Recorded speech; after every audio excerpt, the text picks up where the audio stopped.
तो hello welcome friends, यहाँ पे आज हम लोग इस वीडियो में बात करने वाले हैं। अगर आप लोग भी 2026 बिहार बोर्ड का एग्ज़ाम देने वाले हैं और आप लोग गाइस इंग्लिश मीडियम से हैं और आप लोग अगर ड्राइव करना चाहते हैं electric field intensity due to a dipole, तो मैं आपको बिल्कुल सिंपल तरीके से पूरा बताने वाला हूँ, पूरा डेरिवेशन।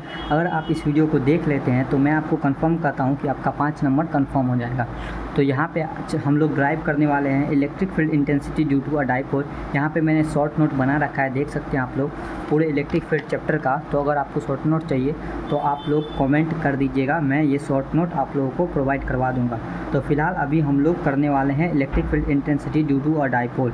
मैं बिल्कुल ही प्रोसेस से आप लोगों को बताऊंगा कि आप लोग को एग्ज़ाम में इसे प्रूव कैसे करना है और बिल्कुल आप लोग अच्छे तरीके से इसे एग्ज़ाम में भी प्रूव कर सकते हैं। मैं पूरा आपको स्टेटमेंट के साथ प्रूव करवाऊँगा, क्योंकि अगर आप लोग अदर जगह पर कहीं भी देखते होंगे तो वहाँ पर आपको स्टेटमेंट नहीं बताया जाता है। ये नहीं बताया जाता है कि बिहार बोर्ड में आप लोग कैसे इसे, या फिर किसी भी बोर्ड में अगर आप हो तो अगर ये आता है तो आप उसको कैसे लिख सकते हैं। तो मैं आपको पूरा स्टेप बाय स्टेप बताने वाला हूँ, तो इस वीडियो को पूरा देखिएगा, क्योंकि इस वीडियो को देखने के बाद आपका पूरा 5 नंबर कंफर्म हो जाएगा।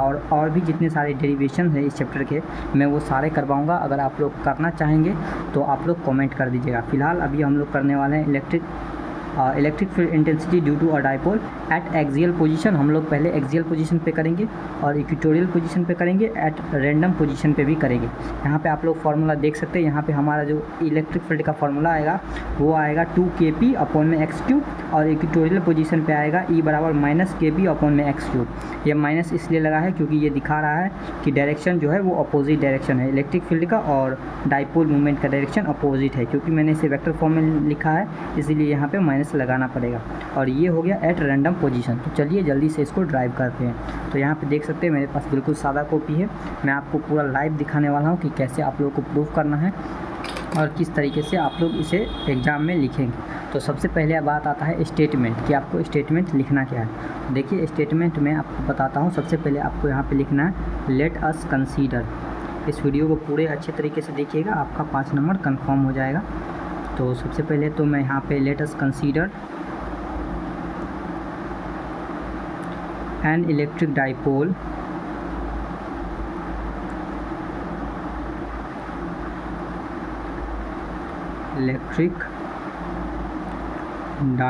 ऑफ डाइपोल मूवमेंट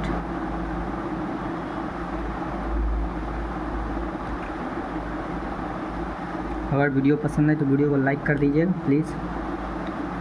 तो यहाँ पे हम लोग इसे बहुत ही पूरे स्टेटमेंट के साथ प्रूव करने वाले हैं। तो हम लोगों ने यहाँ पे लिख दिया let us consider an electric dipole of dipole movement P बराबर Q/2L, जो कि हम लोग जानते हैं कि ये इलेक्ट्रिक डाइपोल मूवमेंट का एक फार्मूला होता है। Electric dipole of dipole movement P = Q/2L। तो वी नीड टू फाइंड, हम लोगों को क्या चाहिए वो हम लिखेंगे we need to find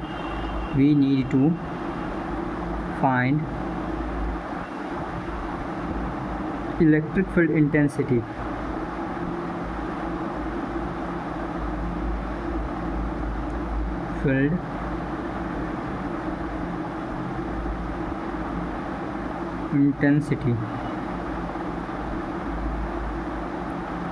at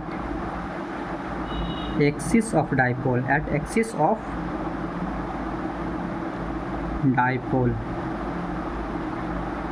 तो गाइज इतना हम लोगों को लिख देना है। और इसके बाद क्या करना है, हम लोगों को यहाँ पे जो फिगर होता है वो हम लोगों को फिगर यहाँ पे बना देना है। तो चलिए यहाँ पे मैं आपको बताता हूँ कि फिगर कैसे बनेगा।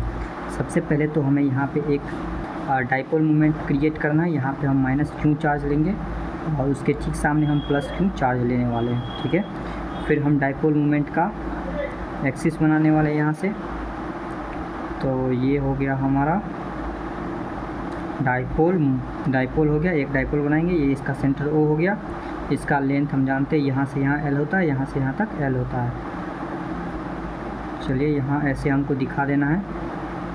इसके बाद क्या करना है, हमें इसके एक्सिस पे फाइंड करना है। तो एक्सिस पे फाइंड करना है तो यहाँ से हम क्या करेंगे, इसको ऐसे इस प्रकार आगे की ओर यहाँ पे बढ़ा देंगे। यहाँ पे देख सकते हैं, यहाँ पे मैंने इस लाइन को आगे की तरफ बढ़ाया।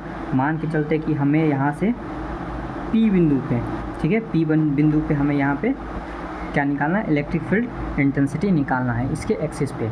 तो यहाँ पे हम लोगों ने एक बिंदु मान लिया P जो कि x डिस्टेंस दूर है, कहाँ से, तो इसके सेंटर से। तो इसके सेंटर से x डिस्टेंस दूरी पे हम लोगों ने एक यहाँ पे मान लिया बिंदु जहाँ पे हमको इलेक्ट्रिक फील्ड इंटेंसिटी निकालना है। तो चलिए यहाँ पे हम लोगों ने मान लिया। अब सबसे पहले तो हम इस -q चार्ज की वजह से यहाँ पे निकालने वाले हैं इलेक्ट्रिक फील्ड इंटेंसिटी इस पॉइंट P पे। तो यहाँ पे हम लोग लिखेंगे electric field intensity, electric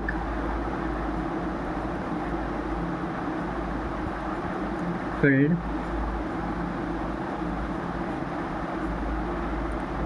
intensity due to charge minus का Q एट पॉइंट P। ये गाइस बहुत ही सिंपल भाषा में मैं आप लोगों को यहाँ पे दिखा रहा हूँ लिख के, जो कि आपको कोई भी ऐसा नहीं बताएगा। तो चैनल को प्लीज़ सब्सक्राइब करके रख लीजिएगा। तो यहाँ पे हम इसके वजह से निकालेंगे। तो हम लोगों को पता है कि इलेक्ट्रिक फील्ड इंटेंसिटी का फॉर्मूला क्या होता है। तो यहाँ पे हम इसकी वजह से मान लेते हैं E1 होगा। तो E1 बराबर KQ। तो Q अपॉन में इसके बीच का डिस्टेंस, तो इसके बीच का डिस्टेंस क्या होगा, तो इसके बीच का डिस्टेंस हो जाएगा यहाँ से यहाँ तक x हो गया, देख सकते हैं यहाँ से यहाँ तक x, और यहाँ से यहाँ तक l। तो यहाँ से यहाँ क्या हो जाएगा x प्लस l, यानी x प्लस l का होल स्क्वायर। ये हमारा इक्वेशन फर्स्ट हो जाएगा। ओके, यहाँ पे हम लोगों ने इक्वेशन फर्स्ट मान लिया है। अब नेक्स्ट हम लोग यहाँ पे फिर से लिखेंगे। मैं आपको जैसे जैसे बता रहा हूँ वैसे वैसे अगर आप लिख देते हैं तो आपको पूरा 5 मार्क्स कंफर्म मिलेगा। और मैं आपको बहुत ही सिंपल तरीके से बता रहा हूँ, ऐसा आपको कोई भी नहीं बताने वाला है। तो प्लीज़ चैनल को सब्सक्राइब कर दीजिएगा। और भी अगर डेरिवेशन आपको चाहिए, सिंपल वे में आपको जानना है, तो चैनल को सब्सक्राइब करके कमेंट कीजिए, ठीक है। तो यहाँ पे अब हम लोग ये प्लस क्यू चार्ज जो है इसकी वजह से यहाँ पे हम निकालने वाले हैं इलेक्ट्रिक फील्ड इंटेंसिटी। तो इलेक्ट्रिक फील्ड इंटेंसिटी यहाँ पे क्या होगा, प्लस क्यू चार्ज की वजह से। तो यहाँ पे लिखेंगे electric field intensity, electric field intensity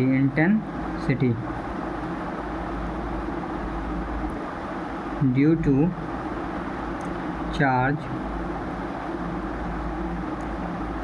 plus Q at point P। इसको हम लोग E2 मानने वाले हैं। तो देखिए चलिए E2 यहाँ पे हम मान लेते हैं। E2 बराबर क्या हो जाएगा, KQ। देखिए यहाँ पे ये मत सोचिएगा कि चार्ज हमको माइनस या प्लस यहाँ पे है तो हमने यहाँ पे माइनस क्यों नहीं लिया, प्लस क्यों नहीं लिया। आपको पता है कि इलेक्ट्रिक फील्ड इंटेंसिटी जो होता है वो एक वेक्टर क्वांटिटी होता है, और अगर हम प्लस माइनस से सिर्फ डायरेक्शन का ही पता लगा पाते हैं, तो इसके लिए ज़रूरी नहीं है कि प्लस या माइनस आपको यहाँ पे देना ही है, क्योंकि इससे हम सिर्फ डायरेक्शन का ही अंदाज़ लगाते हैं, हमको यहाँ पे मैग्नीट्यूड चाहिए, ठीक है। तो ये कन्फ्यूजन भी हो सकता है किसी को, इसलिए मैंने बोल दिया। अब देखिए यहाँ पे ये फार्मूला आप कहाँ से लगा रहे हैं। सो अगर आप लोगों को नहीं पता है तो मैं यहाँ साइड में बता देता हूँ। यहाँ पे आप लोगों ने पढ़ा होगा कि इलेक्ट्रिक फील्ड बराबर क्या होता है, KQ अपॉन में R²। तो यहाँ पे KQ जो K है वो कांस्टेंट है, और Q जो है वो चार्ज हो गया, और R जो है इनके बीच का डिस्टेंस होता है, ठीक है, इलेक्ट्रिक फील्ड जहाँ पे निकालना। तो यहाँ से हम लोग लगा रहे हैं। तो यहाँ से हम लोग अब यहाँ से यहाँ के बीच का डिस्टेंस निकालेंगे। तो क्या हो जाएगा, पूरा में से अगर हम इतना को घटा देते हैं, यानी x में से अगर हम l को घटा देंगे तो इतना हमारा निकल जाएगा। तो यहाँ पे हम क्या लिखेंगे, x माइनस l का होल स्क्वायर। ये बन जाएगा हमारा इक्वेशन सेकेंड, ठीक है। इक्वेशन सेकेंड बन गया यहाँ पे। अब हम लोग क्या करेंगे, इन दोनों की वजह से जो यहाँ पे नेट इलेक्ट्रिक फील्ड है, यहाँ पे देख सकते हैं नेट इलेक्ट्रिक फील्ड यहाँ पे हम निकालेंगे इस दोनों की वजह से, ठीक है। दोनों चार्ज की वजह से यहाँ पे नेट इलेक्ट्रिक फील्ड क्या होगा, तो हम लिख देंगे। तो देखिए सबसे पहले तो ये एक वेक्टर क्वांटिटी है, तो हमें इसे वेक्टरली जोड़ना पड़ेगा। तो देख सकते हैं इलेक्ट्रिक फील्ड इंटेंसिटी यहाँ से अगर ये पॉजिटिव चार्ज है तो इसकी वजह से तो आपको पता है कि अवे फ्रॉम द चार्ज होगा, यानी इधर होगा, यानी पॉजिटिव चार्ज की वजह से E2 जो है वो इधर होगा, और निगेटिव चार्ज की वजह से E1 जो है वो इधर होगा, और दोनों अपोजिट डायरेक्शन में, यानी डायरेक्टली हम माइनस कर सकते हैं। तो हमको बड़ा में से छोटा को घटाना होगा, ठीक है।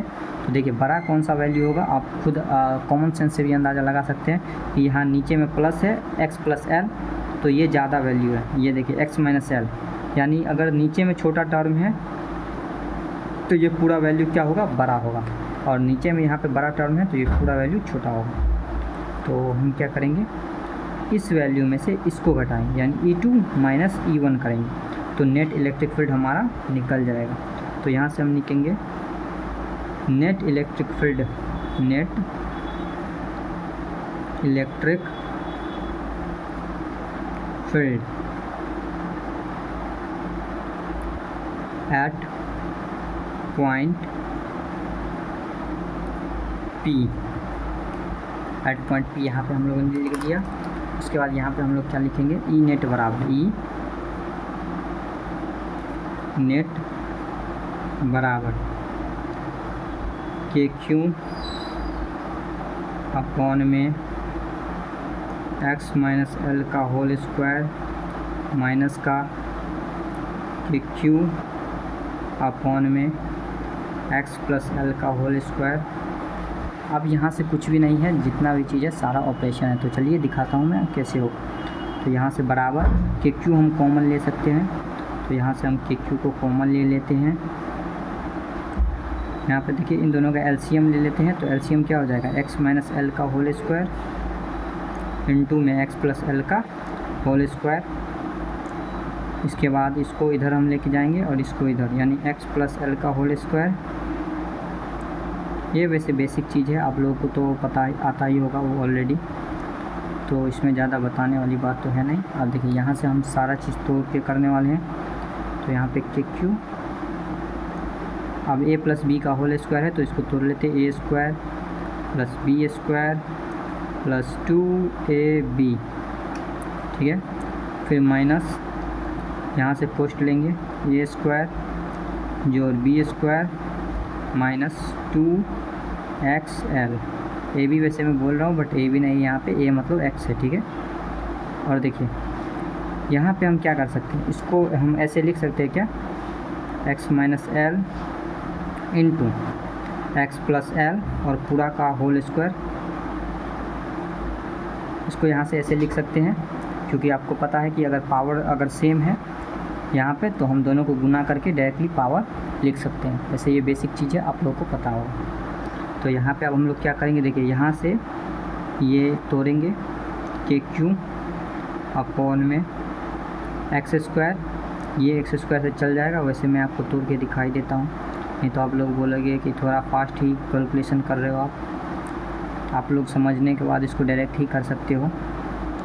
माइनस एल स्क्वायर, ये यहाँ से हम माइनस खोल रहे हैं पूरा, प्लस का 2xl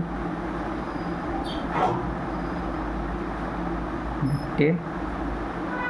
अब देखें तो a माइनस बी और a प्लस बी का यहाँ फॉर्मूला आ रहा है ना, तो हम इसको नीचे में ही x square minus L square का होल स्क्वायर लिख सकते हैं इक्वल टू के क्यू।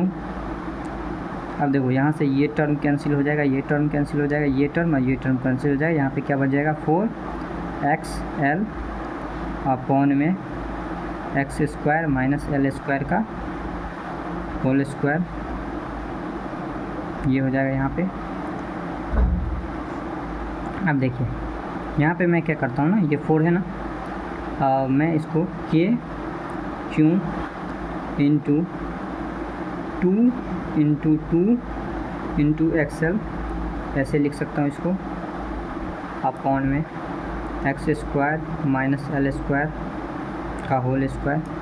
अब देखिए यहाँ पे 2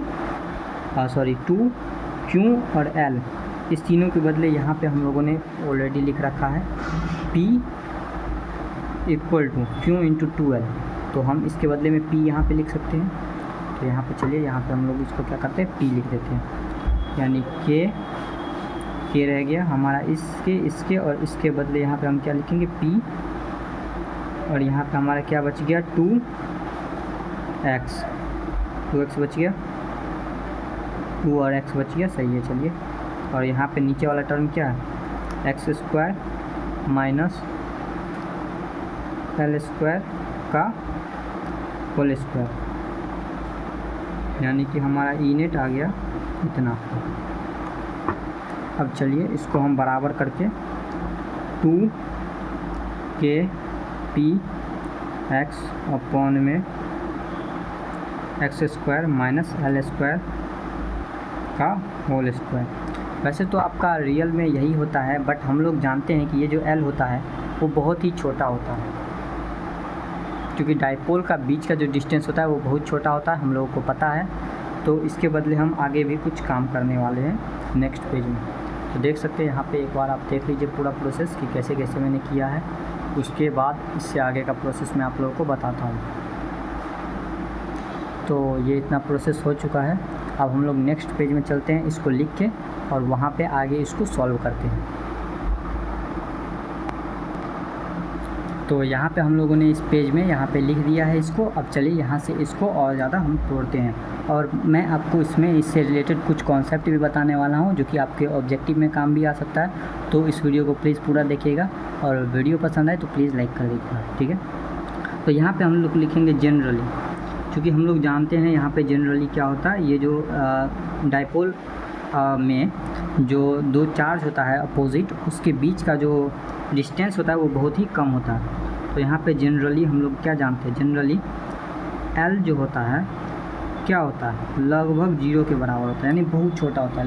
L लगभग हम 0 के बराबर बोल सकते हैं, इतना छोटा होता है, ठीक है।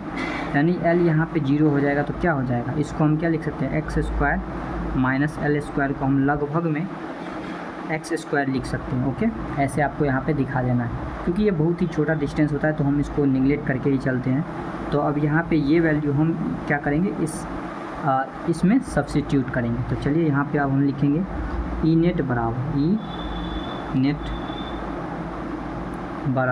बराबर यहाँ से हम क्या लिखेंगे 2kpx अपॉन में, इसको हम पूरा को क्या लिख सकते हैं एक्स स्क्वायर, और उसके बाद इसका क्या था होल स्क्वायर। अब यहाँ पे देखिए 2kpx अपॉन में x के पावर 4। अब देखिए ये x से यहाँ पे क्यूब चला गया, क्या बचा हमारे पास 2kp अपॉन में x क्यूब, यानी जो कि हमारा क्या है ई नेट। तो ई नेट हमारा क्या निकला, ये निकला जो कि ये 2kp अपॉन में x क्यूब, देख सकते हैं यहाँ पे। तो यहाँ से हमारा ये क्या होता है, प्रूफ होता है, जो कि मैंने बिल्कुल ही आसान भाषा में आप लोगों को समझाया यहाँ पे ये कैसे हुआ। अब देखिए अगर आप इसको वेक्टर फॉर्म में लिखना चाहें तो वेक्टर फॉर्म में लिख सकते हैं ई नेट, यहाँ पे आप वेक्टर का साइन लगा दीजिए, बराबर 2kp अपॉन में x क्यूब। ये हो गया आपका वेक्टर फॉर्म। और मैं आपको बता दूं कि यहाँ पे जो इलेक्ट्रिक फील्ड हमारा आएगा और डाइपोल मोमेंट आएगा P, इनके बीच का जो एंगल होगा, एंगल जो होगा इनके बीच का थीटा, वो कितना होगा, तो थीटा अपना 0 डिग्री होगा। ये दोनों एक दूसरे के क्या होते हैं, पैरेलल होते हैं। ऑब्जेक्टिव में आपसे पूछा जा सकता है पैरेलल, मैं आपको ये बताता हूँ कि पैरेलल कैसे होता है और थीटा यहाँ पे 0 डिग्री कैसे होता है दोनों के बीच का। और अगर यहाँ से आप लोगों को एक और चीज़ नॉलेज लग रहा होगा कि यहाँ पे जो डाइपोल मोमेंट है उसके कारण जो इलेक्ट्रिक फील्ड आता है 1/x³ के इन्वर्सली प्रोपोर्शनल होता है, यानी 1/x³ यानी r³ भी आप बोल सकते हैं यहाँ पे, जो कि डिस्टेंस होता है। तो ये डिस्टेंस हमने x में लेके चला है, वहाँ पे आप r में भी ले सकते हैं। अब और अगर हम मोनोपोल की बात करें, मोनोपोल यानी सिंगल चार्ज की वजह से, मोनोपोल हम लोगों ने पीछे आप लोगों ने पढ़ा होगा, इलेक्ट्रिक फील्ड जो होता है वो पॉइंट चार्ज की वजह से, तो क्या होता है, मोनोपोल के कारण जो हमारा इलेक्ट्रिक फील्ड होता था वो इन्वर्सली प्रोपोर्शनल होता था 1/r² के, सॉरी r² के इन्वर्सली प्रोपोर्शनल होता था, यानी डायरेक्टली प्रोपोर्शनल होता था 1/r², ठीक है। यहाँ पे ये मोनोपोल के कारण होता था और यहाँ पे ये हमारा डाइपोल के कारण होता है। तो यहाँ से ये सारा प्रोसेस है, आप लोग देख सकते हैं। और मैं आपको बताता हूँ कि ये थीटा 0 डिग्री कैसे होगा और ये पैरेलल कैसे होगा। तो यहाँ पे अब उसके लिए हम लोग पीछे वाले पेज में चलेंगे जहाँ पे हम लोगों ने इसको प्रूव किया था। तो यहाँ से देखिए हम लोग बता रहा हूँ मैं आपको, ये देखिए ये निगेटिव है, निगेटिव से पॉजिटिव की तरफ हमारा डाइपोल मूवमेंट का डायरेक्शन होता है। तो डाइपोल मूवमेंट का डायरेक्शन है इस डायरेक्शन में, ठीक है। अब हम इलेक्ट्रिक फील्ड का डायरेक्शन देखते हैं। देखिए, आपको पता होगा कि वेक्टर क्वांटिटी है, ये इधर, दोनों अपोजिट डायरेक्शन में, दोनों चार्ज की वजह से इलेक्ट्रिक फील्ड बन रहा था। ठीक है, तो ज़्यादा नेट इलेक्ट्रिक फील्ड किधर आ रहा था? नेट इलेक्ट्रिक फील्ड आएगा ज़्यादा जिधर होगा इलेक्ट्रिक फील्ड, जो कि E2 की वजह से ही ना ज़्यादा आ रहा था। आप लोग देख सकते हैं, यहाँ पे मैंने बताया था कि यहाँ पे नीचे में छोटा वैल्यू है, यानी ये इसका मान ज़्यादा होगा। तो यहाँ पे इलेक्ट्रिक फील्ड का डायरेक्शन भी इधर आ रहा है। और देखिए, यहाँ पे हमारा डाइपोल मूवमेंट का भी डायरेक्शन आ रहा है, यानी डाइपोल मूवमेंट और इलेक्ट्रिक फील्ड दोनों का डायरेक्शन यहाँ पे क्या है? सेम है। ये आपको लिखना नहीं है, मैं आपको सिर्फ समझाने के लिए यहाँ पे बता रहा हूँ। बाकी आप लोग यहाँ से ये सारा चीज़ जैसे मैंने आपको समझाया वैसे आपको प्रूफ करना है। तो यहाँ से देख सकते हैं दोनों पैरेलल है आपस में, और दोनों के बीच का एंगल जो है वो 0 डिग्री है। थीटा बराबर 0 डिग्री है दोनों के बीच का। तो ये ऑब्जेक्टिव में भी पूछा जाता है। तो यहाँ से आप लोग देख सकते हैं पूरा प्रोसेस। मैं शुरू से आपको फिर से दिखा देता हूँ। ये रहा, और देखिए चूँकि वीडियो ज़्यादा लंबी हो सकती है, और इनफैक्ट अभी 20 मिनट का वीडियो हो भी चुका है, तो मैं आप लोगों को बस इतना बोलना चाहूँगा, बस आप लोग चैनल को सब्सक्राइब कर दीजिए। और अगर आप लोगों को इसका नेक्स्ट पार्ट चाहिए और भी डेरिवेशन चाहिए, क्योंकि इसका जो इक्वेटोरियल पोजीशन है उस पर, और एक आ गया हो आपका एक एनी पॉइंट पे, एट एनी पॉइंट पे, ये दोनों डेरिवेशन मैं आप लोगों को करवा दूँगा। अगर आप लोगों को चाहिए तो आप कॉमेंट कर दीजिए मेरे को, कमेंट में आप लोग बताइए, मैं आपको बता दूंगा। और अगर आप लोग बात कीजिएगा तो आपको अगर कोई गाइडेंस की ज़रूरत हो तो आप बोल सकते हैं, क्योंकि मेरा खुद 10th में इतना मार्क आ चुका है। आप लोग देख सकते हैं, ये मेरा 10th का 9 है, 479, ये मेरा 10th का मार्क्स है। और अभी 12th में मैं करने वाला हूँ। तो आप लोग भी अगर मेरे साथ करना चाहते हैं तैयारी, तो चैनल को सब्सक्राइब कर लीजिए और कमेंट कीजिए। और भी डेरिवेशन, जितने भी डेरिवेशन है फिजिक्स के, मैं सारे आपको बिल्कुल बेसिक तरीके से बताऊंगा। ऐसे बताऊंगा कि आपके दिमाग में घुस जाएगा, और आप लोग अगर बोर्ड में लिख देते हैं तो आपका एक नंबर भी नहीं कटेगा, पूरा 5 मार्क मिलेगा। और पूरा बेसिक से मैंने आप लोगों को बताया है। तो चलिए मिलते हैं नेक्स्ट वीडियो में। धन्यवाद।